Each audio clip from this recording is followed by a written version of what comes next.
5th reunion. And how does that connect to you? Because your last name is Bond. My father's grandfather was Frederick Curtis. So then they lost the name after that? It didn't continue on? Frederick's daughter, Mary Curtis, married my father's dad. And so, but your dad is Bond, like Bond Stock in Stratford? Yes. Are you connected to that Bond Stock? John Bond was my father's uncle. Well, you're really walking around in this part of the country with all kinds of contacts. It's a lot of fun. So that's why you live in Nebraska, right? Yeah. Because of all your contacts here in Stratford? Ended up out there with the Air Force. Oh, I see.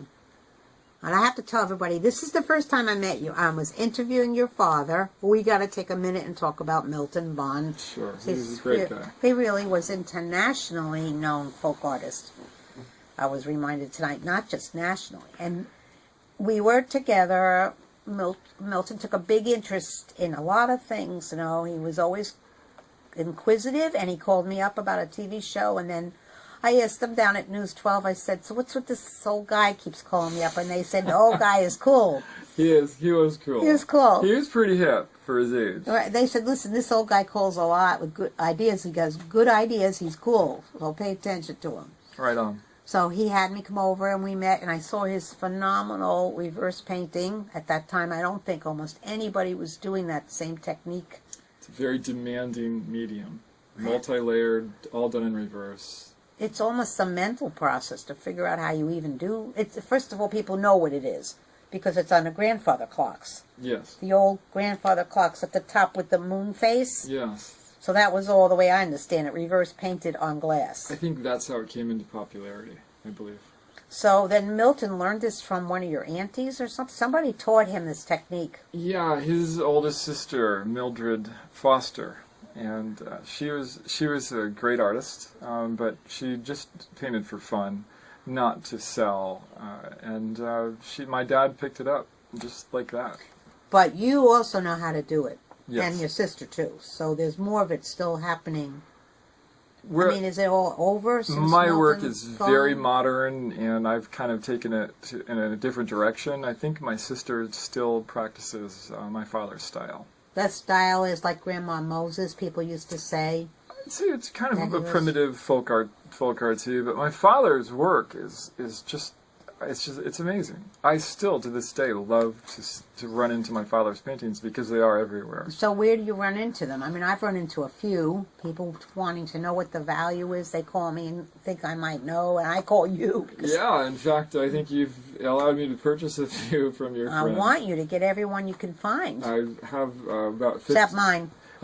I'm not giving it away. Well, I think you're leaving them in your will to me, aren't you? Is that? Wasn't that our agreement? I will do that. I was just kidding you. No. Because I showed it to my kids and I said, look, this could be 1 year's college. And they go, oh, sorry, Mom, doesn't do it for me. That's what they say. Ignorant. My dad's artwork was, I think, one of the best parts of my dad. And each painting tells a story, and he was just the master of reverse glass painting. A lot as far as I'm concerned. There's snow scenes, Bethel Railroad Station, people ice skating. The depth of color, perspective, very busy, fun, happy. Yeah, happy, whimsical. Of simpler times. Right, definitely. Of a more gentle time in this culture. Yes. And then the other thing, he did some important things because he did the painting for the New York Marathon 1 year. They used his original, made the print posters. He also did that Easter egg roll for the White House. Yes. So his work was really spreading out. And actually the whole reason that I know the Jack and Joe coaches is because of your dad. Because they were best friends. My earliest memories, I remember the Kochai always being in my world. And they've always been a constant, great friends. So I was at a gallery listening to Jack and Joe play music for background music for this Westport really swanky gallery. And at the end, I was just getting so bored. And I was standing near them. And you know how I like to talk to people. And I said to them, I am so bored. And they said they were so bored. So we all started laughing. They were packing up their instruments. And then I said, I'm only here because there's somebody whose work is shown in this gallery that I really think a lot of. They said, really, who's that? And I said, Milton Bond. And that was the Westport That's Gallery. how we met. Was Right. that Marco's Gallery out It there? was. They had moved it though. It was in a different spot. All right. And then they said, "Well, Great gallery. we were very friendly with Milton Bond too." So then I don't know. One thing led to another. That's how we all became friends because of your dad. But my image of you, the last one, is I was at your dad's house. He invited me over with my husband. I think that's what. And you were leaving. You were going away, and you were a young man. And I you was had on leave from the Air Force, I remember.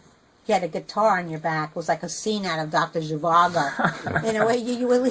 I'm not kidding. You had this instrument on your back. And you showed up and like, who is this person? Hi, I'm James Bond. Oh, really? You are? And then out the door you left. Nobody believes that name. Nobody. It's great. I've had a lot of fun with it. It's a great It name. would take a few cocktails to get the good stories, though. Oh, really? All right. Yes. Well, we should do it someday. We I'd will. like to hear Absolutely. one of your next ventures to the East Coast. Absolutely. I'll bring my guitar. So, what happened in your life that made this amazing? Let's tell everybody what this project is about. And now, I love the name of the project. What's the name of this? You ever gave it? Soldiers in a Barrel, preserving a Curtis family's Civil War legacy. Soldiers in a Barrel. I thought that was great. So tell everybody about how this happened.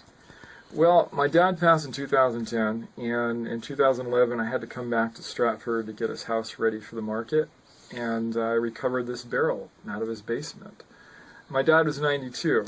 He had a lot of stuff, and there was a lot of things packed up in the basement, including some Civil War muskets and other artifacts. So were you a big Civil War person before all this, or was it? I'm kind of a history geek, but I didn't really know a whole lot about the Civil War, and I only had actually two stories about my great-grandfather handed down from relatives that have long since been gone. And one story was his escape from a Confederate prison train, and the other Really? story was of him being Grant's one part of Grant's escort at Appomattox when Lee surrendered to Grant. Really? So those are two big stories. Those are just... But they were stories handed down, so there was nothing tangible, like Okay. nothing in a history book. So it was cool to hear that from my relatives, but, you know, how real was that? They were just stories.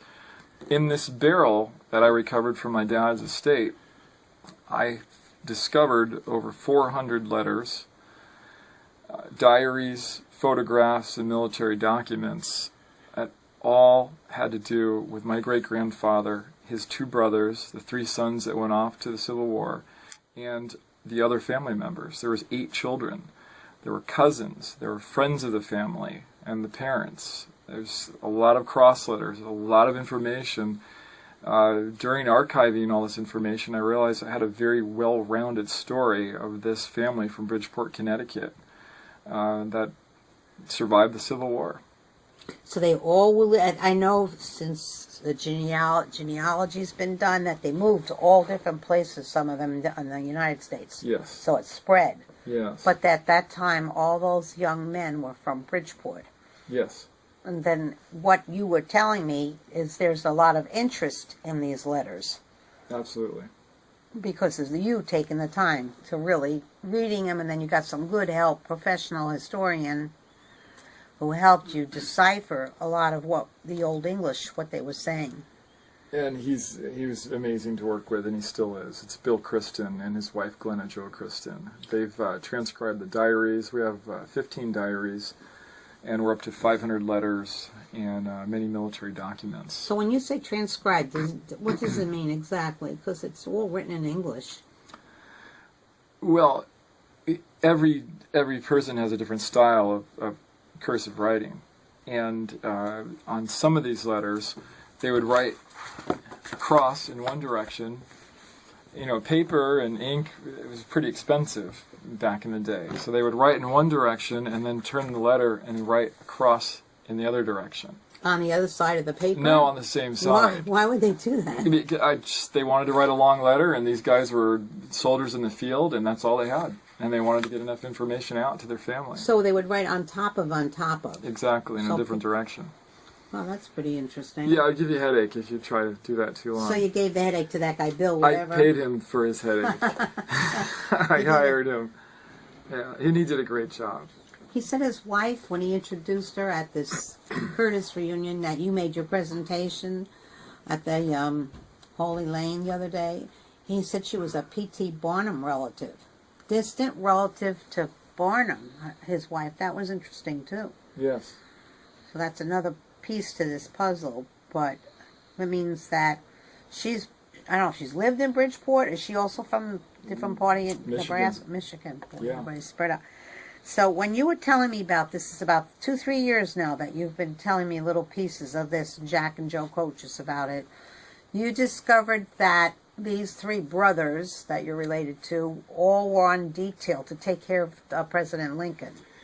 When Lincoln came to Bridgeport in 1860, they met him at the train station, and Lincoln, from what I understand, went to Frederick Wood's house, and was entertained there, and was had his first taste of fried oysters, I believe, and.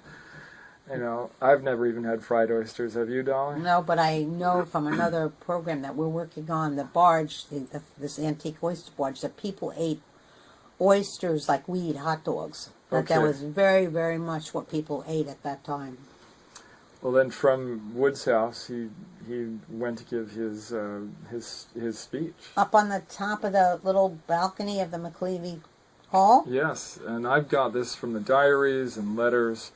That the place was overfilled, packed. People were out in the street just to try and get a listen to Lincoln.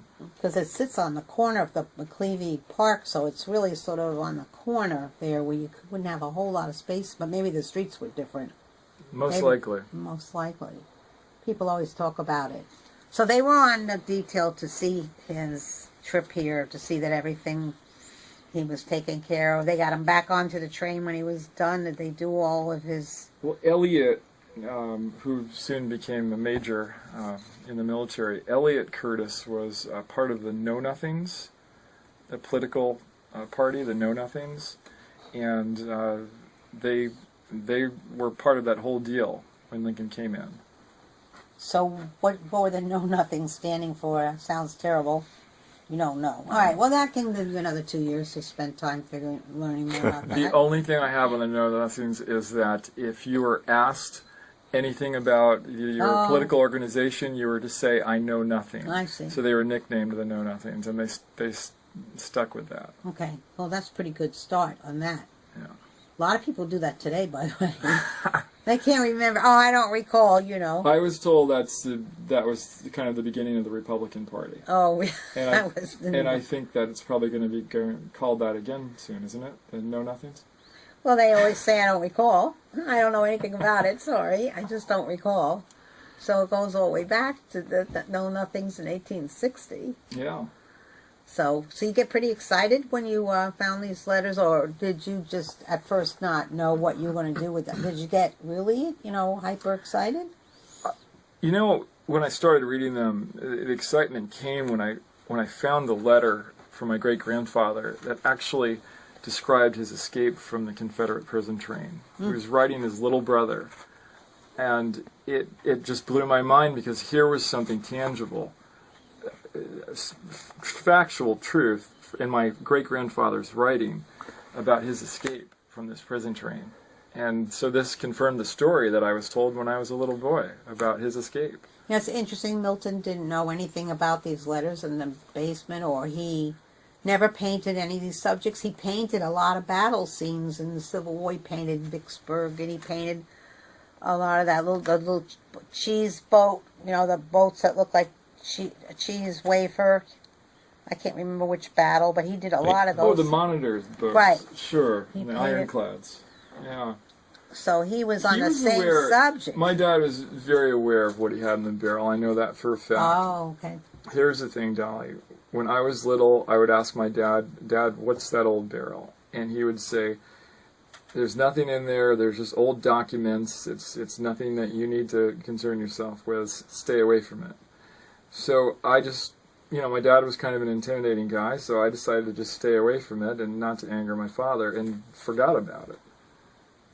And so you found it again, and also they said the other day it was from the barrel. See, I don't understand this. This barrel's from 1840, and it was intact. Yeah. And it's wooden staves. Now, every barrel that I've ever had to plant flowers in, within 10 years, it's gone. The part that's metal that holds all those staves together, it doesn't last, and it wears out, and then all these wooden pieces all fall apart. It had wooden bands on it. It had wooden bands that were made and rounded? Yes. Well, I can't keep a barrel for 10 years. And here's this barrel from 1840 that was intact in the basement, which had to be damp. Yeah. Which would be good for the wood, actually, the dampness. So you wouldn't believe the condition of these letters. They're just in amazing condition. So that paper was all handmade. That was when they had real paper. A linen-based paper. Yeah, all made from plants. Yeah. Real paper that we've made, not paper today, which is all made with different. Well, there is some base to paper today still, but they had all these chemicals to keep the paper from. So would they turn yellow? If they're linen based, would they? Yes. They all Majority turn. of them that's. took on the shade of yellow. But they will. They didn't fall apart when you picked them up. No, they weren't not brittle. at all. You wear gloves when you do this. Yes, I do. You do. Yeah. Mm-hmm. After speaking with enough archivists, I was. But it's the way you handle this project that's so outstanding. Is from the beginning you just set up like a scientific whole approach to it, and you didn't rush, and you just worked your way through it. Hired a good person, learning a lot. This trip east is going to add to it what you've learned from all the Curtis reunion or more stories. Well, being my family legacy, this is something I want to take great care with and make sure I handle it properly. So what is your goal? I mean, other than the fact you have this wealth of information from the Civil War and it's all from your exact relatives, what's your goal at this point? I'm currently speaking to a Ron Spencer, who was an history professor at Trinity for 42 years. Since retired, he's part of the Acorn Group here in Connecticut. Okay, so he's in Hartford, the Trinity College. Yes, and one of his friends and colleagues is Dr. Matthew Warschauer, who is the head of the history department at Central Connecticut State. And Dr. Warschauer just published a book, I believe it was last year, on Connecticut during the Civil War. And Matthew Warschauer, as far as I've been told and I realize, he is the Connecticut historian on the Civil War. He's taken a great interest in the project, and in conversations with him just this past week, he is going to offer a class in the fall of 2015 at Central Connecticut focusing on my project. Oh, you'll have to come back again. Yes. You know, they'll have to introduce you to the audience, to the class. And he'd like to take on the project of writing the book also. So is it going to be written as a book or made into a film? Well, Or both, or?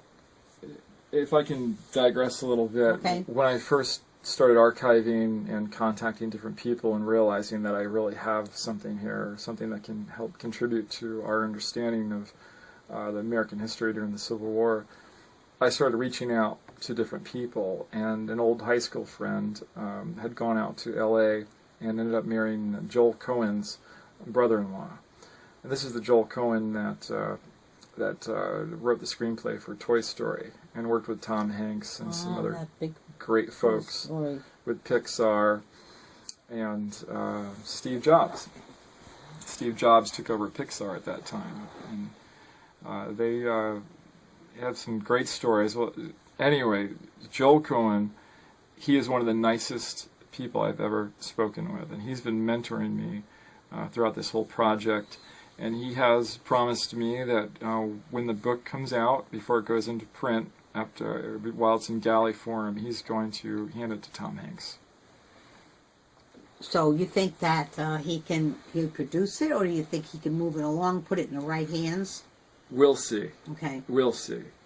He has promised me that he would hand it to Tom Hanks, and we'll see what happens. Well, all I can say is from the beginning that you told me about this project, you've handled it very well. I like the fact, you didn't, as I say, you don't rush.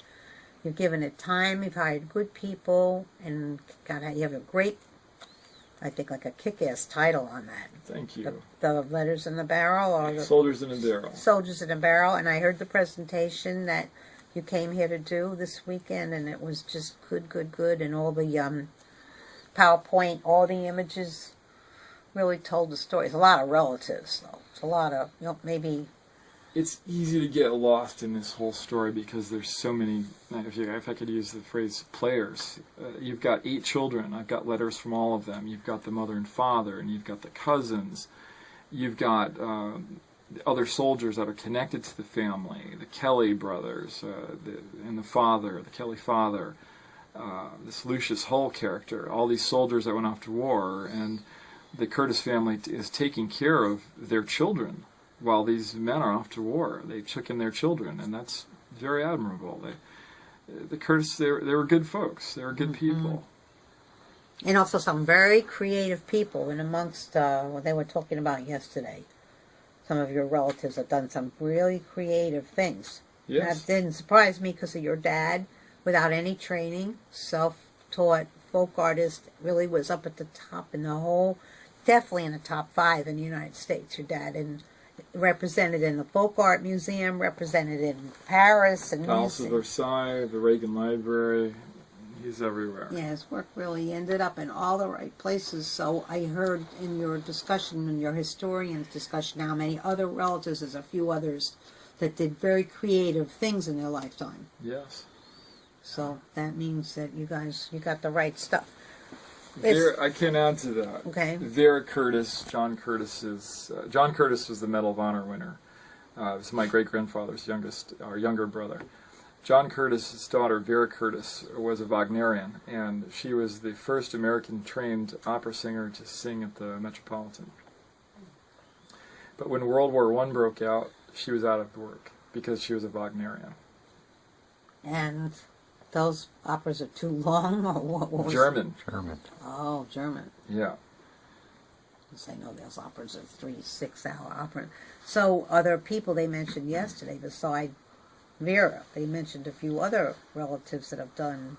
Cornelius Curtis, the oldest brother, lived in Chicago throughout the Civil War. He married and had, I believe it was 6 children. One of them, Cornelia Curtis, married James Bard, the famous civil engineer.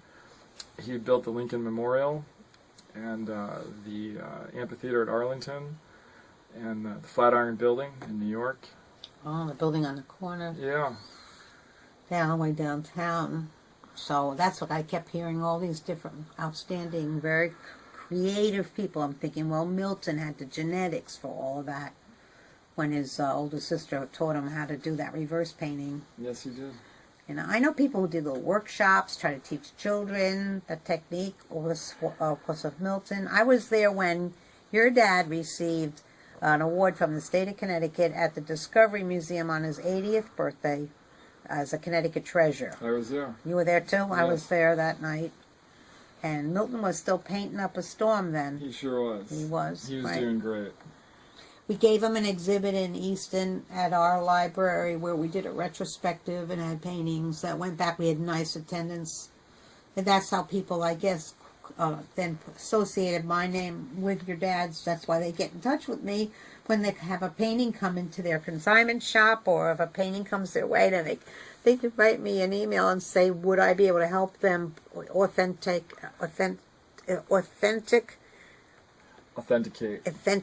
it, or can I help them with the price? I really can't help them with the price because it's so hard to know, but I can give them an idea what I think, and then I send them to you. Yeah, and I appreciate that very much. Because then maybe, are you looking for every painting that comes online that... It would be great if I had a chance to make an offer. I think that's so sad. The people in their own families can't always afford to buy their parents or their family members' work back.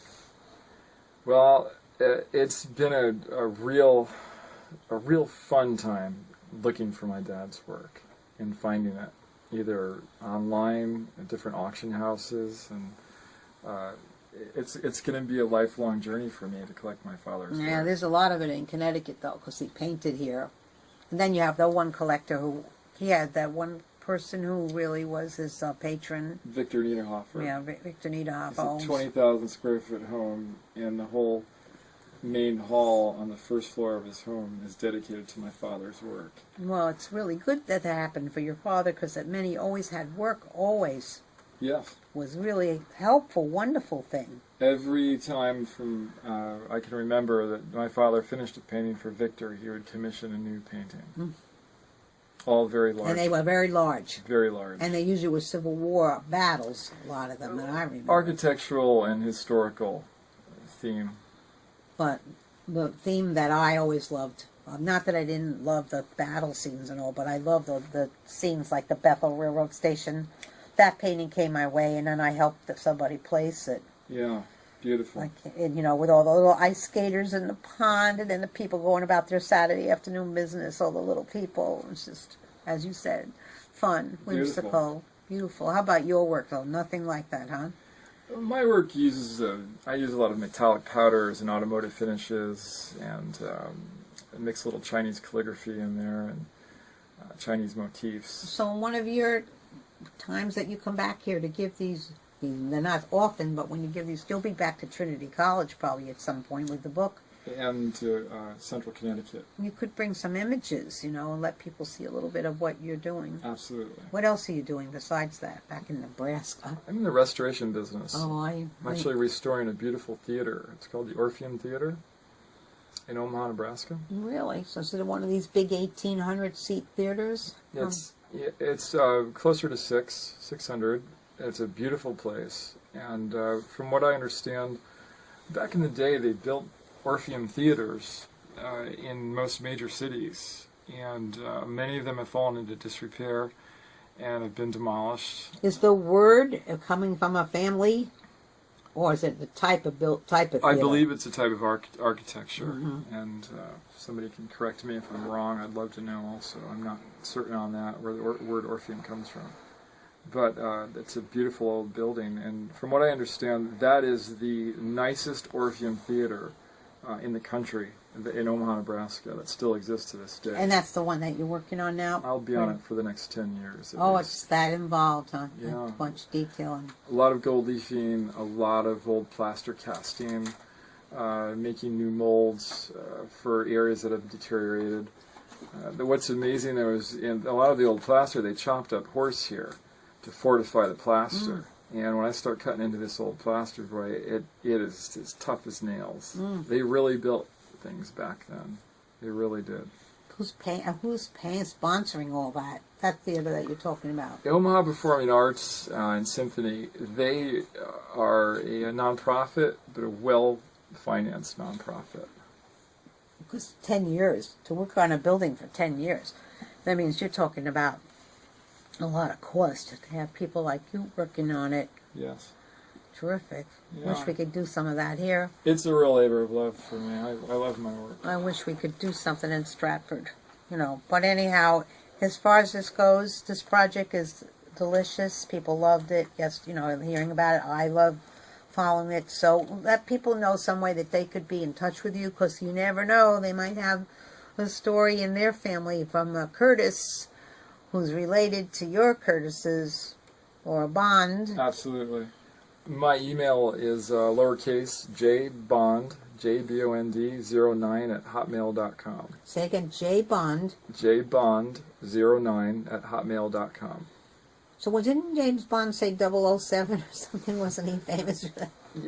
Yeah. But yours is jbond. Yes. And with 07? 09. 09. Yes. Okay, so that's where people can contact you. James Bond from Stratford, Connecticut, now living in Nebraska, but he's definitely part of our area here, and he has a great story to tell, and it's something that you think you could add or you want to know more, please get in touch with James, because he's only going to be in Connecticut a few more days, then he's going to be back, but you stay in touch. Absolutely. You call, you keep in touch with everybody here. You're a good friend. Yeah, I'll always stay in really touch. enjoy when you're here. Thank you, Dolly. Thanks for taking the time, because you told me you had a wicked weekend of things to do, taking people on tours, presentation. You were about keeled over, but I said I revived you to do this talk for PKN. So thanks for doing it. It's been a blast. Thanks for having me. Okay.